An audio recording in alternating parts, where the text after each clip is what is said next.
Chapter 9. Bruce headed toward the U.S. border using any means of transportation he could find. He rode in the backs of trucks with migrant workers, climbed through hilly, rugged terrain, and hitchhiked whenever he could. When he couldn't find a ride, he grabbed some sleep, mostly outdoors or in the doorways of locked stores in small towns. He slept badly, plagued by nightmares of what had happened in the factory, but at least he was under the radar. In this way, he stayed one step ahead of Thunderbolt Ross, and he also stayed away from people as much as he could, fearing that the monster would get out again. He'd started thinking of it as the Hulk. It was a separate thing from him, or at least he wanted it to be.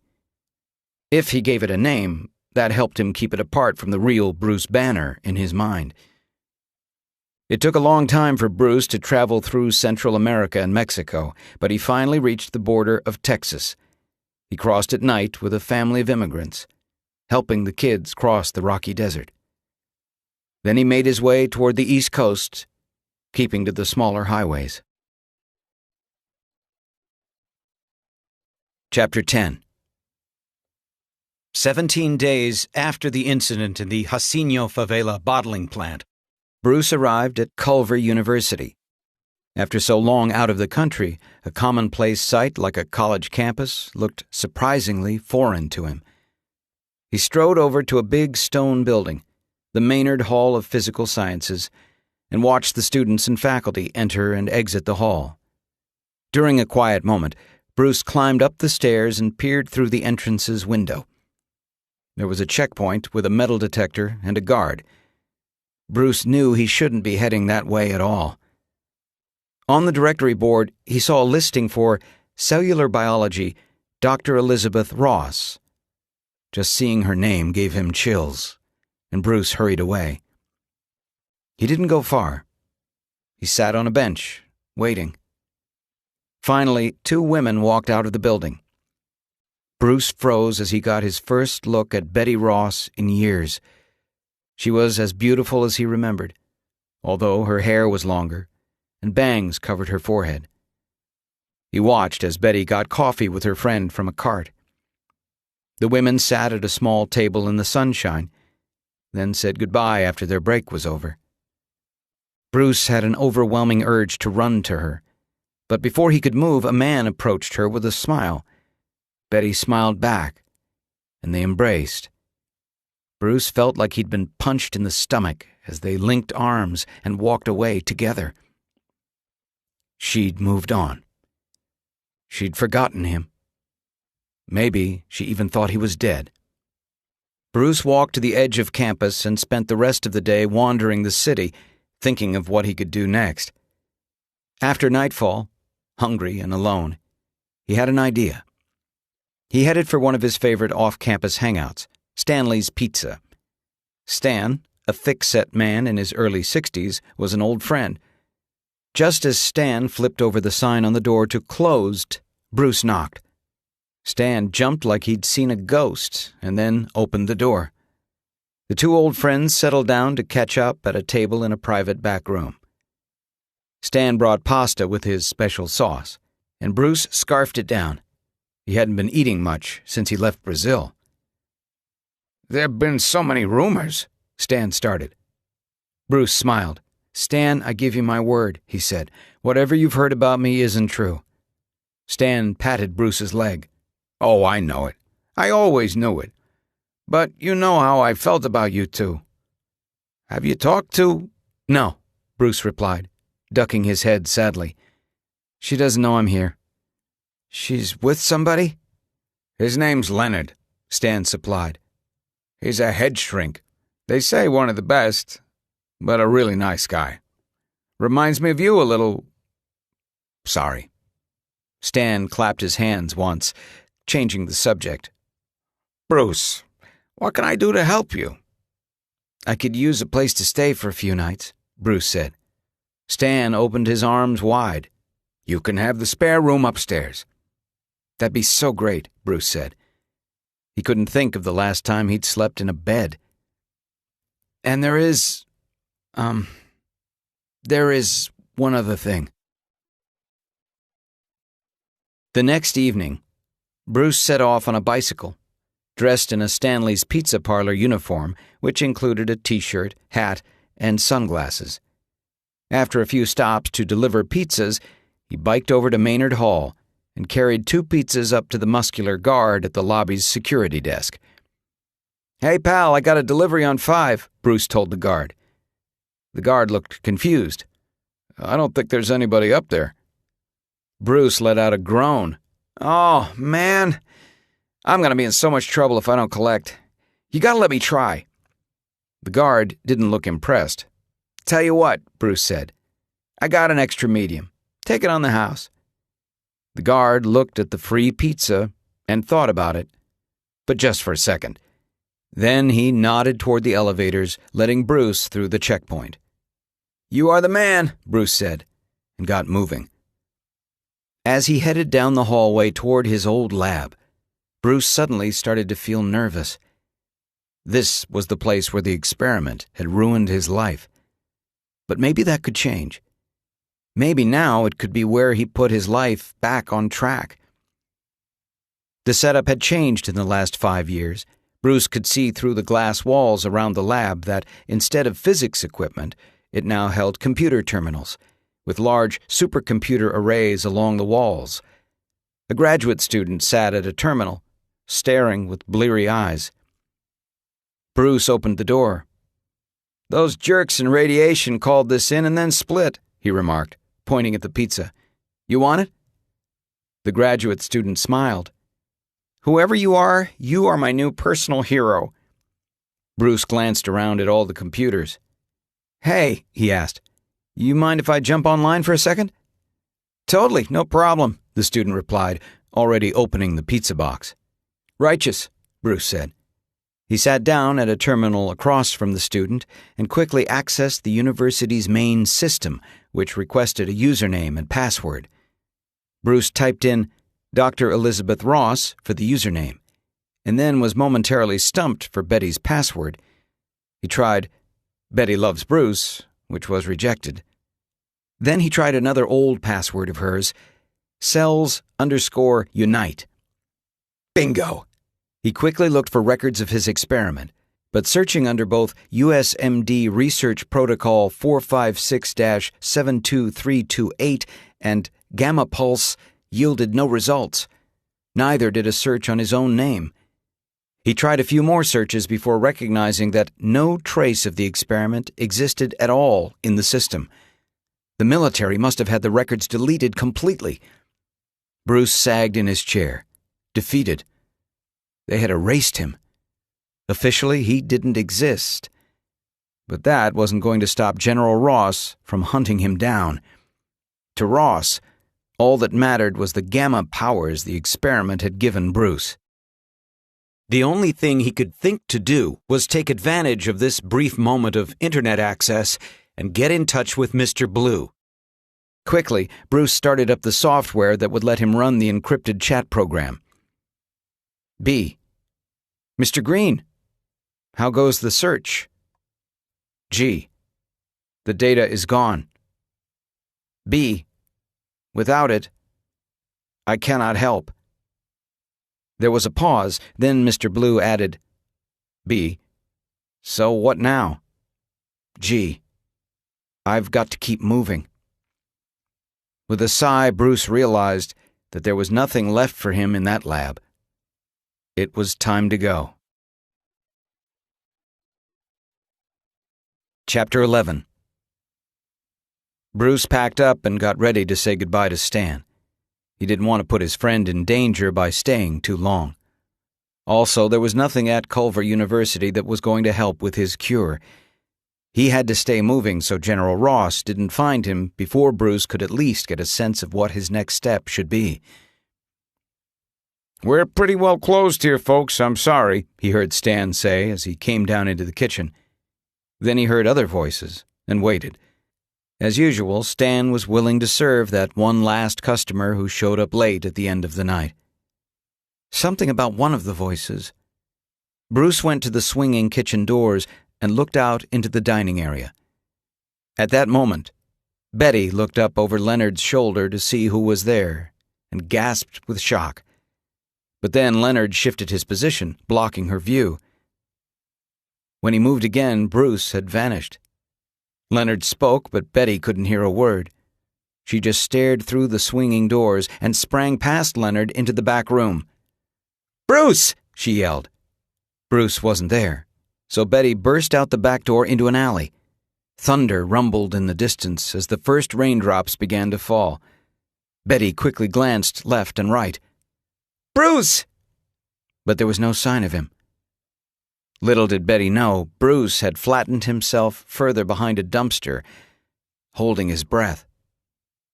"Betty!" Leonard called as he followed her.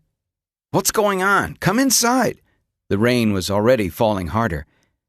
Betty strode back inside, shaking, heading straight for Stan, who stood paralyzed behind the parlor counter.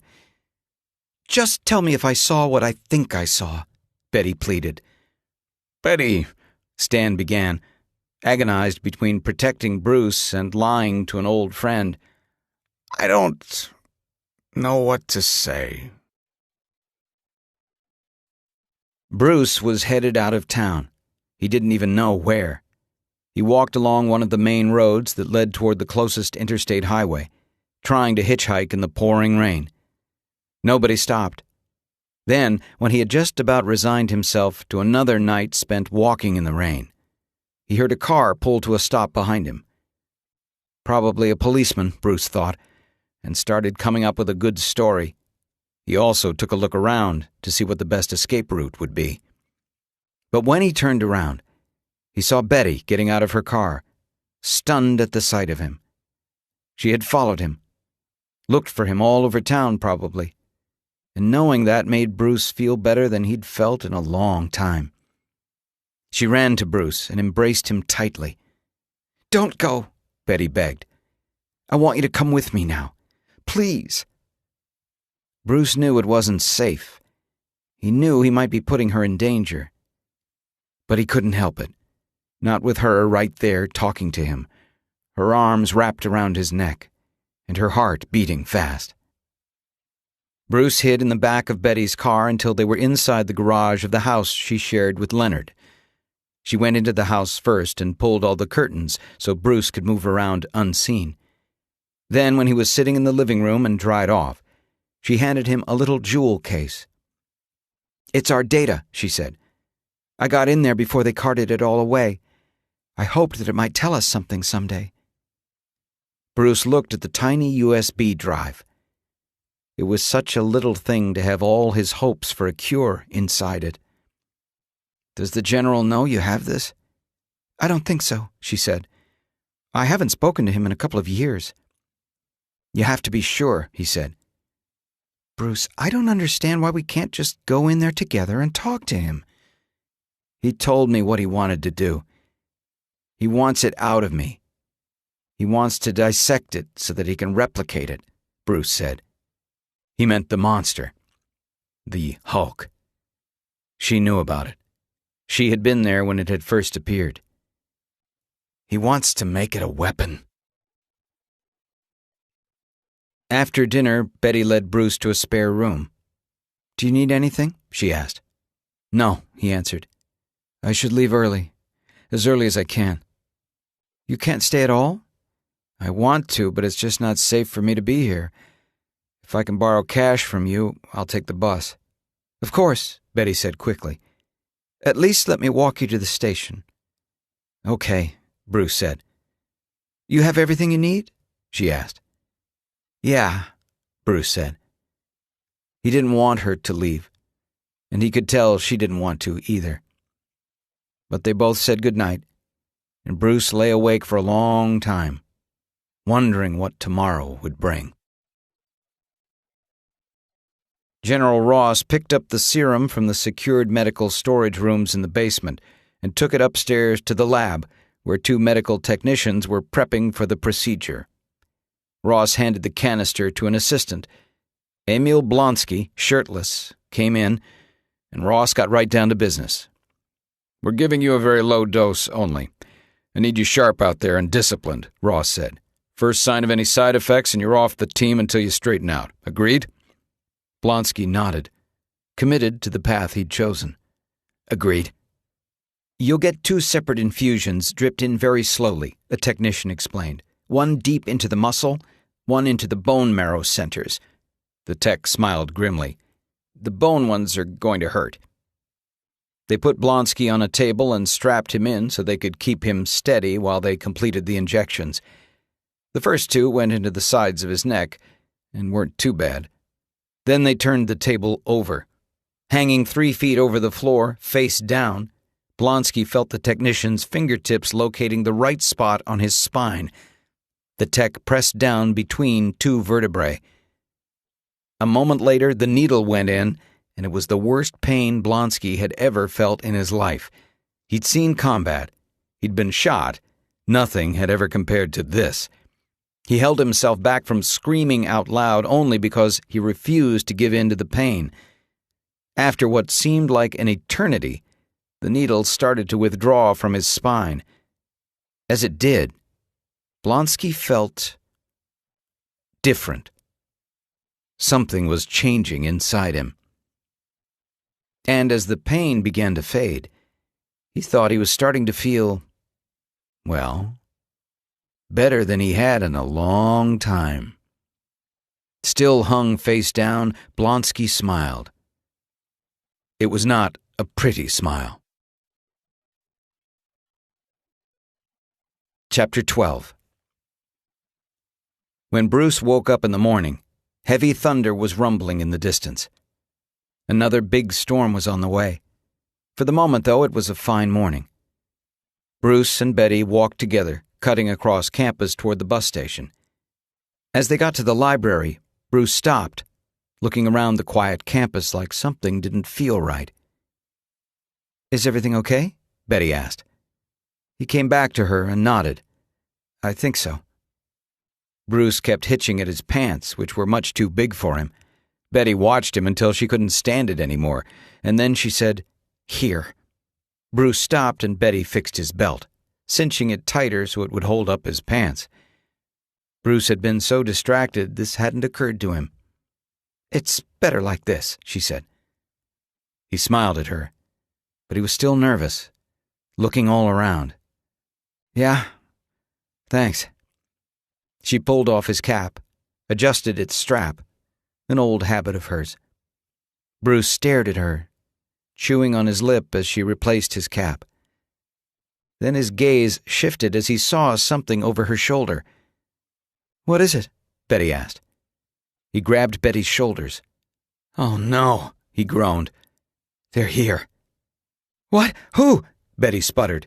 "Betty, look at me. Look at me," Bruce ordered. "You have to get as far away from me as you can. Don't argue with me. Just go. Go!" He broke away from her and bolted across the lawn. Chapter 13. All along the lawn, soldiers exploded out from behind columns and trees, charging after Bruce. Bruce sped into a sprint, weaving, desperate to outdistance the soldiers. Hearing engines behind her, Betty spun around and gasped at the 2 huge vehicles roaring down the quad's perimeter. They smashed parked cars, splitting up and racing on either side of her, one bumping up on the grass, the other zooming down the road. One had a .50 caliber machine gun on its roof. Students scattered and got out their phones to take pictures of the chaotic scene. Betty chased after the vehicles, trying to keep Bruce in sight. He dashed off ahead of her, taking a hard turn down a columned walkway. The buildings opened up beyond a courtyard into a field, and he bolted past that exit. Past the field, Bruce knew, was a large patch of forest. On the monitors in their black van, General Ross and Major Spar watched Bruce run. "Damn it! We'd have had snipers on target in 3 more minutes," Ross growled, furious that his trap had been sprung too soon. "I want to know who jumped the gun." He'd be handing down some discipline when this mission was completed. Bruce whipped through a small grove of trees and reached the field, accelerating across the open ground. Along the edges of the field were the outer buildings of the campus, like the back of the library facility, which was connected to a performing arts center by a glassed-in overpass. Ahead of Bruce was a huge steel modern art sculpture. Bruce veered slightly when vehicles appeared on the far edge of the performing arts center. From his new angle, he could see them motoring toward him from behind, followed by a group of soldiers on foot. He focused on the line of forest across the field, his only hope of escape. Emil Blonsky outpaced the others like they were standing still, sprinting at an inhuman speed that brought him right up level with the automobiles as Bruce tore around the corner of the arts center and hurtled across a stone terrace. He sped toward the back doors of the library, burst inside, and raced down a narrow aisle between tall bookshelves. Blonsky held up a clenched fist to stop the other soldiers from entering. "Look alive," he said. "This could get interesting." His squad surrounded the building, and designated soldiers pursued Bruce inside. When Betty neared the library, she stopped, taking in the swarm of soldiers around the building, with more pouring out of mobile transports and taking positions around the metal sculpture. Another team was sprinting from the forest. Far to the right were vehicles holding strange, bulky equipment. She spotted a black command van slowing near the transport and hustled toward it. Inside the library, Bruce jumped up a narrow staircase and raced down another aisle, dropping to his knees between two shelves. He yanked the data flash card out of his pocket and removed its lanyard. Soldiers' footsteps clattered nearby, climbing the stairs toward him. Bruce opened his mouth and shoved the data card down his throat. He forced himself to swallow it, coughing and gagging. There was no way he was going to lose the data again. No way. As soon as it was down, Bruce peeked out from behind a shelf just as a soldier looked his way. The soldier yelled, and Bruce darted down the aisle. Betty cut off the lead armored vehicle in a second group. She knew that's where the officers would be. "Stop! Stop!" she yelled, standing right in front of it. "I know you're in there. General, please!" There was no response. "Dad!" Betty screamed. The van door opened, and her father stepped out. General Ross faced her impatiently, glancing over at the buildings. Two Rangers guarded him from behind with their rifles. "Please don't do this," Betty begged. "He needs help." "You can't see this clearly," Ross snapped at her. "Now get inside." He reached out to grab her arm, but she pulled away. Bruce burst through the double doors of the overpass and into the glass-enclosed tube running toward the Performing Arts Center. "There he is!" one of Ross's Rangers shouted. Everybody on the field watched Bruce bolting through the overpass. Above the buildings, ominous thunderclouds gathered, turning the sky a deep gray. A voice over a radio squawked, "Target is in the overpass. We have a visual." "Do not engage," General Ross said into a walkie-talkie. "Repeat, do not engage." When the commandos appeared on the side of the Performing Arts building, Bruce stopped short and spun around to run back to the library. But soldiers were waiting for him there, too. He stood in the middle of the overpass, trapped, his chest heaving, as he pondered his next move. Ross tightened his hands to fists. "Put 2 canisters in there with him," he ordered. "One on either side." The soldiers cornering Bruce quickly backed out and bolted the doors. Bruce stared at them in momentary confusion, but then he saw 2 missiles heading for the walkway. He ducked as small canisters broke through the glass. They clanked on the ceiling, clattered onto the floor, and then issued out clouds of thick smoke. Bruce ripped off his shirt, then took a deep gasp of air and balled up the shirt over his nose and mouth. "Bruce!" Betty screamed as she saw the tube fill with smoke. She broke away from her father and dashed toward the overpass. "Get her back here!" Ross shouted, and his Rangers scrambled after her. Bruce's pulse raced, and he flailed around as he tried to stay in pockets of clean air. He pushed up against the glass, and his eyes widened when he saw a soldier reach Betty and grab her arm. She elbowed him and broke free. Bruce cried out as the other Ranger tackled her to the ground.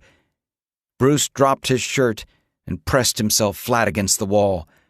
Burning rage sizzled through his body, and his eyes flashed green. His chest heaved and contorted, his torso twisting as he tumbled back into the smoke. Betty screamed as the smoke lit up with a flare of brilliant green. In the van, all the radiation monitors spiked. "The Geiger counter's lighting up," Spar yelled. Ross didn't take his eyes off the smoke-filled overpass. Neither did Emil Blonsky. His real target was about to arrive. Chapter 14. Bruce contorted in the gas-filled passageway as the Hulk began to take over. Green energy shone in his eyes and surged from the base of his skull, gamma power flooding through his face and neck and shimmering in his arms. His feet split through his boots and his expanding body shredded his clothes. Outside, Betty got to her knees, staring up at the overpass. A hand slapped onto the glass, clawing at it desperately. The hand glowed green, and its whole arm swelled, plumping with thick muscle before sliding back into the cloud of gas. The entire overpass seemed to vibrate with the sound of Bruce's anguished cries. When he fell silent, all anyone could see from the outside was a huge shadow, shifting in the gas as it rose and took the shape of... not a man, Betty thought. It was way too big to be just a man. "Now she'll see," Ross said. Betty had thought her father was a monster, but she was about to see who the real monster was. The shadow spread its massive arms, and the whole center portion of the glass shattered at the impact of its fists. Tear gas poured out, and the soldiers could see the giant green creature, twice the height of a man and slabbed with muscle. Feral intelligence gleamed in his eyes. He snarled and leaped to the ground, trailing wisps of tear gas. When he landed, with one knee bent, Betty felt the impact in the ground under her feet. The Hulk slowly rose to his full gargantuan height, and all the soldiers on the field took a step backward. With 3 powerful strides, the Hulk cleared the courtyard, pounding toward the open field. He spotted Betty on the ground, with General Ross beyond her, and he roared with rage, shaking his boulder-sized fists in the air. "Alpha Team, let him have all of it," Ross ordered. A barrage of automatic weapons fire peppered the Hulk's right side, the bullets ricocheting off his skin in all directions. He flung up one arm and turned, seeing Alpha Team, 6 soldiers with assault rifles near the metal sculpture, arrayed around a tripod-mounted machine gun. The Hulk raised his hand like a shield and charged toward the fire team. Another fusillade pounded into his palm and raked down his legs, but he didn't stop storming ahead. The soldiers scattered as he got closer. Ross's Rangers grabbed Betty, who was stunned by what she was seeing. Quickly, they hustled her away. Ross swore softly, watching as the giant moved in the wrong direction. "Where are the 50 cals?" he roared. "Move!" 2 vehicles with roof-mounted 50 caliber machine guns roared into view and accelerated to cut the Hulk off from his approach to the sculpture. The first pulled up alongside the giant, and the gunner opened fire. The Hulk veered to his left, driving his shoulder into the vehicle and tipping it into a spectacular rolling crash. The roof gunner jumped free and tumbled across the grass. The second vehicle headed straight for him as he got closer to Alpha Team, still holding their position in and around the sculpture. Hearing the vehicle's engine approach, the Hulk pivoted and stomped a foot down on its hood. It jacked up like a skateboard, its front wheels and bumper driven into the ground. The Hulk heaved it into the air, shaking the soldiers loose. He smashed the wrecked vehicle into the sculpture, tearing it to pieces. Its engine fell near his feet. Thunder cracked across the sky as the Hulk roared and flung the engine at the other line of vehicles, smashing them into one another in a giant explosion. "Blonsky, now you're up," Ross barked. "Cover me," Blonsky said. He shouldered a grenade launcher and marched steadily toward the monster, firing as soon as he was clear of his own lines. The first grenade hit the creature square in the back of his head, and he roared in surprise when it exploded. Then another detonated against the backs of his legs. But even though the grenades rocked the giant, they didn't take him down. Peppered by bullets ricocheting off his enormous back, the giant snapped off one of the sculpture's large steel plates. He held its center bolt like the handle of a huge shield. Then he tore a second plate loose, the sound of popping rivets echoing between gunshots from Ross's retreating forces. He held up both metal plates, shaking them angrily in the air and clashing them together in a challenge to Blonsky, who fired another grenade and watched the creature duck behind the makeshift shields. Then he looked around the edge, green eyes burning with fury. "Remember me?" Blonsky asked. The creature roared and charged, hacking at Blonsky with the metal plates and trying to pin him to the ground. But Blonsky was feeling the super soldier formula. He dodged the scything sheets of metal and fired his pistol when he ran out of grenades. The bullets weren't going to hurt the green giant, but that wasn't the plan. Blonsky was trying to lead him on a chase. "He's doing it," Ross said from the mobile command post, a larger version of the van they'd used in Brazil. It was incredible to see. A battlefield-ready super soldier. This was the kind of moment Ross had been building toward for his entire career. It even eased the sting of Banner's disastrous failure. A little. "Move him toward the cannons!" he shouted. Ahead of Blonsky appeared two vehicles tearing through the woods to the edge of the field. They skidded to a halt 50 yards apart. On each was a massive conical sound projector, another of Ross's research projects. With another burst of speed, Blonsky dashed into the speaker's range, with the creature hot on his tail. The soldiers operating the speakers hesitated, unsure if they should fire with Blonsky in the way. "Do it now!" Blonsky howled. The operators fired the sonic cannons, unleashing low-frequency sound loud enough that the waves of it rippled visibly in the air. The edge of the sonic blast caught Blonsky and flung him aside. He rolled when he hit the ground and popped back up to watch the fireworks. The overlapping sound waves converged on the Hulk, stopping him in his tracks. He roared in agony and dropped his makeshift shields to clap his hands over his ears. Blasting beyond the Hulk, the sonic waves split trees and shattered windows. The Hulk's suffering bellows were barely audible over the basso thunder of the sound projectors.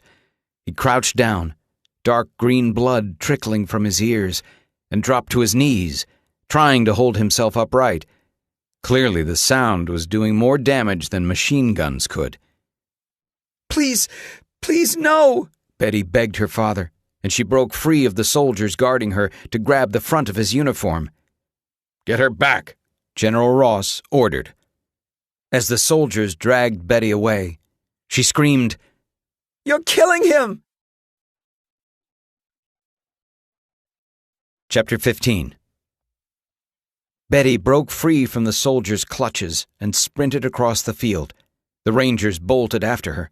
They caught Betty, holding her fast. She strained against their grip. "Bruce!" she screamed. A confused look crossed the giant's face at the sound of that name. Then he seemed to recognize her. He shuddered, and a green pulse flared, surging out from his skull. Slowly, the Hulk got up, bracing himself with the steel sculpture pieces. When he reached his feet, he roared a challenge to the sound projectors, smashing the shields together like giant cymbals. The crash countered the sonic waves for just a moment, and that was all it took for the Hulk to fling one plate discus style at the left-hand sound projector. It split the projector cone in half and careened away into the trees. The sound waves from the right cannon refocused, but the Hulk held up his remaining shield and leaned into the sonic blast, driving himself forward step by step. Ross's soldiers resumed small arms fire, but the barrage did not distract the Hulk this time. He stayed focused on the sound projector, and when he got close enough, he leaped up and put all his weight into a downward blow with the flat of the metal shield. The impact crushed the rear of the automobile flat, In the silence, he turned to find Betty, but instead saw a furious Thunderbolt Ross. "Where is my gunship?" he barked. None of the soldiers moved as the Hulk stared them down. They'd thrown everything they had at him and had barely left a mark. Only Blonsky, riding the wave of his newfound super-soldier strength, dared to act. Angling around behind the Hulk, he emptied a full clip from an AR-15 into Hulk's back. The Hulk slowly turned around to face him, staring down at Blonsky, who stared right back. "Is that it?" Blonsky asked, taunting him. "Blonsky, pull back now," Ross ordered over the radio. The Hulk's eyes narrowed with hatred. He twitched his giant shield as though he might swing it. "That's right," Blonsky thought. "You recognize me, don't you? But I'm not the same as I was before." "Come on," he said. Not wanting to be bothered with more orders he would just ignore, he pulled out the earpiece that kept him in contact with Ross. Still looking the Hulk in the eye, he said, "Is that all you've got?" For a moment, the Hulk studied Blonsky. Then, smash! The Hulk raised one foot and drove it into Blonsky, heel first, with a gruesome crunch. The impact sent Blonsky straight back into the trunk of an oak tree. He hit it hard enough to shake leaves from its branches, and then his body fell limp to the grass. Ross's jaw clenched in dismay. Apparently, the super-soldier program still needed some refinements. Lightning cracked across the dark sky, and it started to rain as the Hulk stomped over to Betty.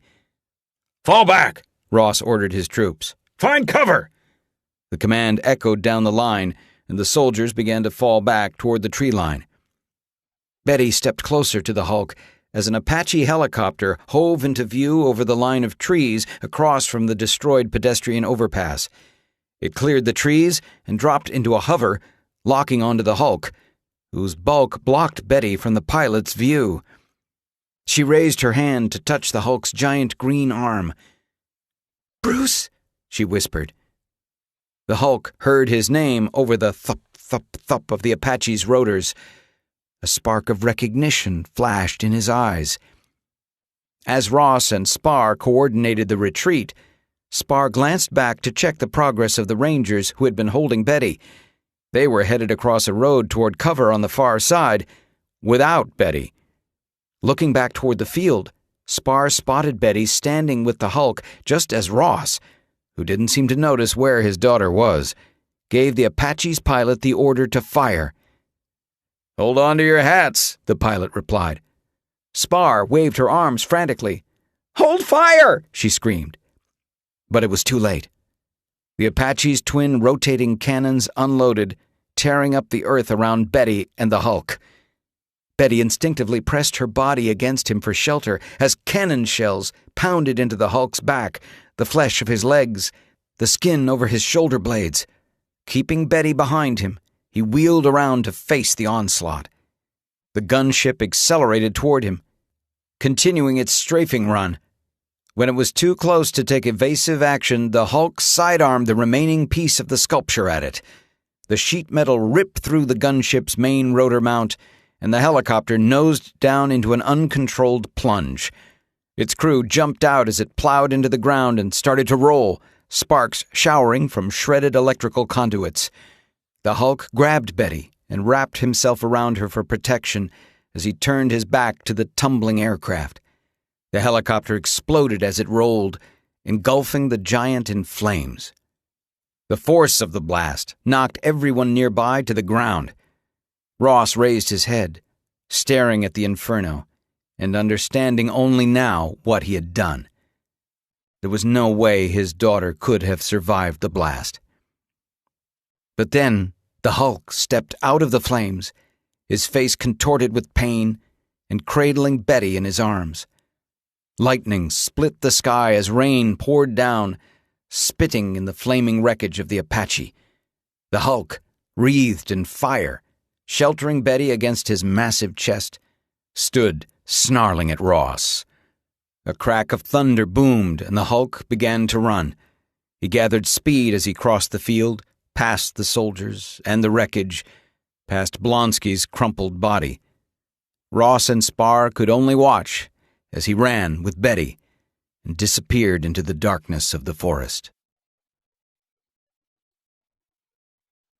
Chapter 16.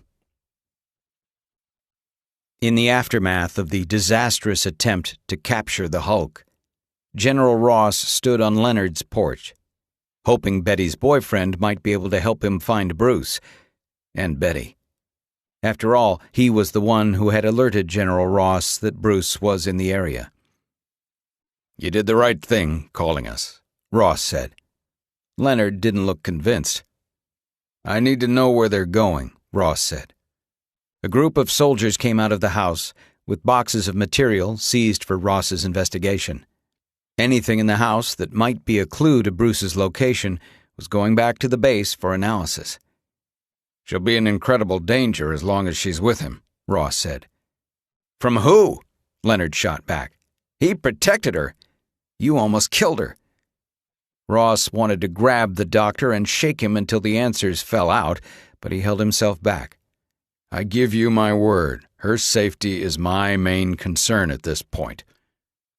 Showing courage Ross wouldn't have expected from a man who spent his days behind a desk, Leonard stood up and got right in Ross's face.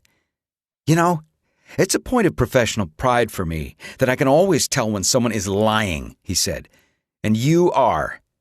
I don't know where he's going. I know she'll help him if she can." "Then she's aiding a fugitive, and I can't help either of them," Ross said. He wasn't going to get anything more out of the psychiatrist. He stood to leave. There were more important things to do. "I used to wonder why she never talked about you," Leonard called as Ross strode through the rain toward his car. "Now I know." Ross rolled his eyes. "Where does she meet these guys?" he grumbled. Through a raging storm, the Hulk crashed deep into the forest, pushing his way through the trees for hours until he reached the base of the Smoky Mountains. He climbed the foothills and then spotted a cave opening in the jagged rocks. He extended his arms into the cave, gently laying Betty down in a dry spot. As soon as he let go, Betty startled awake. She gasped, confused when she saw the monstrous face. Betty let out a scream. He jerked back, and his head cracked into the roof of the cave. The creature growled, surprised by the pain. "Oh, no," Betty moaned, realizing who he was. "I'm sorry." The Hulk stood by the entrance of the cave. He couldn't fit inside fully. Betty wrapped her arms around herself in the cold cave. She took her purse strap off her shoulder and removed her wet raincoat, shaking it out and then draping it over herself like a blanket. She looked up at the Hulk. He pulled away, groaning. In his vision, Betty looked warped and distorted, bizarrely fractured in two. The sound of rain sizzled, like acid. "Bruce, can you understand me?" Betty asked. Her voice soothed him, and he settled down for a second, until a bright flash of lightning exploded in the sky. The creature roared. The blast terrified and enraged him. He whipped around, searching for the source of the attack. When lightning flickered again, he grabbed a boulder and hurled it at the sky. She realized he was trying to protect her against what he thought was a menace from the clouds. "It's okay," Betty called to him. "We're okay." She stepped out of the cave into the rain, then touched the creature gently on his arm. He turned abruptly, growling at her, but Betty wasn't afraid. She put her hand on one of his fingers and peered at his arm. "Come here," she said soothingly, inviting him to sit beside her under the cave's overhanging ledge. "Come this way. Watch your head." She gave him a tug, and he sat down beside her, out of the rain. "We're okay," she said. "It's okay. It's just the rain." She knew Bruce was in there somewhere. The fact that the green giant had protected her told her that much. But the experiment had done something awful and incredible to him, and Betty had no idea how they might reverse it. Or, she thought, as she watched the creature relax and gaze out into the rainy night, even how to control it. Ross strode into the army hospital and caught up with the doctor. "Will Blonsky walk again?" he demanded to know. The doctor stopped short. "Most of his bones look like crushed gravel right now," he replied. "I will say this for him, he's got a heart like a machine. Never seen anything like it outside of a racehorse." Ross winced as he followed the doctor into Blonsky's intensive care room. The soldier was bandaged from head to toe, with every machine imaginable hooked up to him. The fact that Blonsky was still alive meant the formula had done something. On the other hand, the fact that he was this badly hurt meant the formula hadn't done enough. Ross had some tweaking to do before the next time he used a human subject. He left to return to the lab and to check on the search for Betty. In the morning, Betty woke up to find Bruce sleeping beside her. She sat up quietly and stared at him. He looked exhausted and weak, but his skin was smooth. All his wounds had healed completely. When he woke, Bruce felt sick and miserable. They couldn't stay up in the cave, though. They had to get moving. It took them all day, but they made their way down out of the mountains to a small town with a motel. Betty rented a room while Bruce hid behind an ice machine, wearing her raincoat and his shredded pants.